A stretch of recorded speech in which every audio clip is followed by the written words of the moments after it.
The sun hangs heavy over a landscape that feels less like a country and more like a wound. This is the Kata Kekaumene, the burnt land. You are standing on the jagged edges of a world that was forged in fire and forgotten by time. There is no sound here except the low whistle of the wind as it threads through the porous cavities of basaltic rock. Beneath your boots, the earth is a fractured mosaic of obsidian and ash, a silent graveyard of a prehistoric temper tantrum that lasted for over 1,000,000 years. This is central Anatolia's most violent secret, the Kula-Salihli volcanic field. It is a place where the crust of the earth grew thin, where the internal pressure of the planet finally tore through the skin of the world, leaving behind a labyrinth of black cones and rivers of frozen stone. As the camera pans across the horizon, 80 distinct volcanic cones rise from the plains like the dorsal fins of buried leviathans. They are perfect, dark, and terrifyingly silent. The scale is impossible to calculate until you see the tiny, shimmering heat waves dancing off their summits.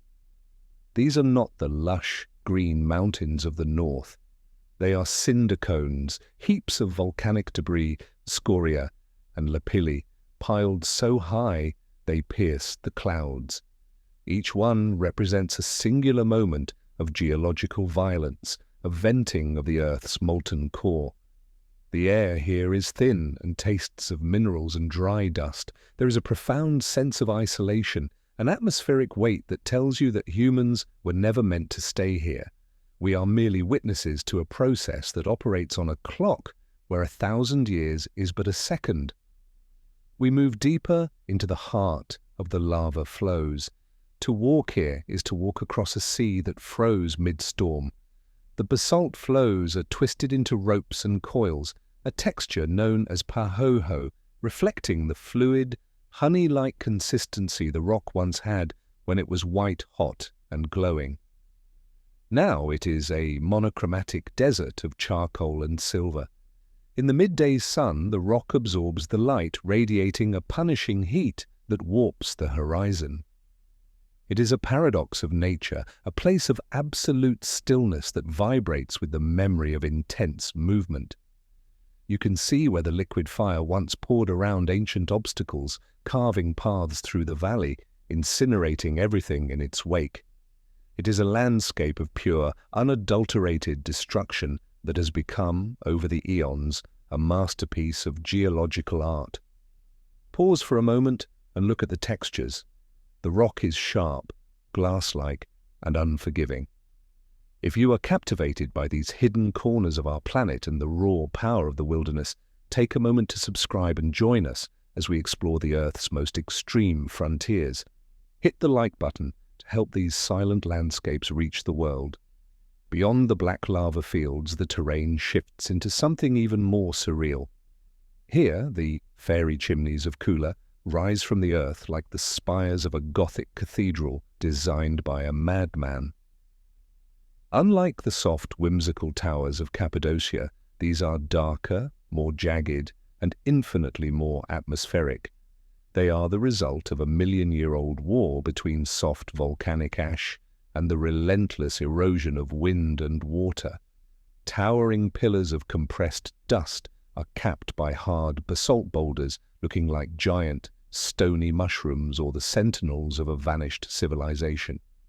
They stand in long, silent rows, casting elongated shadows that stretch across the canyon floors like skeletal fingers. When the light hits them at sunset, the grey ash turns a ghostly violet, and the hard rock caps glow a deep, arterial red. Below the surface, another world exists, a hidden architecture of darkness. The lava tubes, these are the veins of the volcano, hollowed-out tunnels where the outer layer of a lava flow cooled and hardened while the molten heart continued to pulse through the center. Entering one of these tubes is like descending into the throat of the earth. The temperature drops instantly. The silence becomes absolute. The walls are glazed with a metallic sheen, and the floors are flat and smooth, once rivers of liquid fire. In the total darkness of these subterranean halls, time ceases to exist. There are no seasons here, no day or night, just the cold, mineral breath of the underworld. It is here that you realize the gateway to Hades is not just a mythic title, it is a physical reality. The wildlife that calls this place home is as specialized as the landscape itself. Only the most resilient life forms can survive the chemical composition of the volcanic soil and the extreme temperature swings. Rare lizards with skin the color of cooled lava dart between the crevices of the basalt, their movements so fast they seem to vanish into the rock itself. Vultures circle high above the cinder cones, riding the thermals created by the sun-scorched stone, watching for the slightest sign of movement in a land that rarely moves. There are plants here that exist nowhere else, tough, thorny shrubs and deep-rooted wildflowers that bloom in a defiant burst of color against the monochromatic gray, drawing nutrients from the very ash that once destroyed their ancestors. It is life in its most primal, stubborn form. The history of this region is etched into the very stones. Ancient geographers called this place the Burnt Land for a reason. They saw the black hills and the charred valleys and recognized them as the work of the gods. They told stories of Typhon, the monster of smoke and fire, trapped beneath the crust, his struggles causing the earth to vomit flame. Standing here now, it is easy to see why. The landscape feels intentional, as if it were designed to humble any soul who dares to cross it. There is a terrifying beauty in its emptiness. It is a reminder that the earth is not a static stage for human history, but a living, breathing entity that can reshape itself in a heartbeat.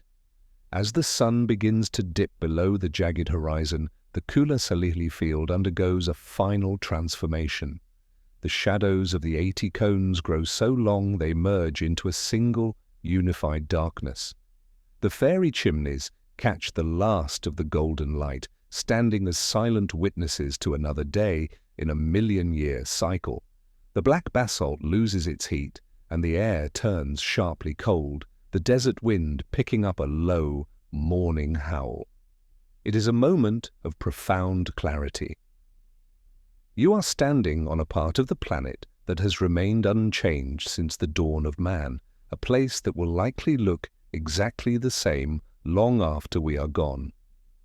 We travel to these remote regions not just to see what is there, but to feel our own scale in the universe. In the heart of the burnt land, amongst the obsidian ruins and the ash-choked canyons, you realize that nature does not need to be lush to be beautiful. It does not need to be hospitable to be magnificent. This is the raw, unedited power of the world, a place where the fire of the interior meets the cold of the exterior, creating a landscape that looks too unreal to believe, yet is more real than anything we have built. The earth is a storyteller, and here, in the silence of the volcanoes, it speaks of a time before we were even a thought. It tells a story of heat, of pressure, and of the incredible patience of stone.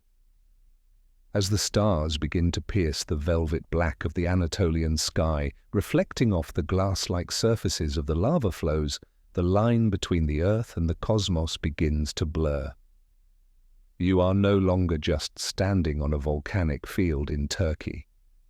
You are standing on a cooling rock, hurtling through space, a passenger on a journey that began in fire and will end in silence. The burnt land remains a testament to the fact that even in the most desolate corners of our world, there is a fierce and terrible majesty that demands to be seen. It is a gateway not to a place of punishment, but to a deeper understanding of the planet we call home. We leave the Kula-Salihli behind, but the silence of the black cones follows us, a reminder that we are only ever guests in the house of the ancient gods.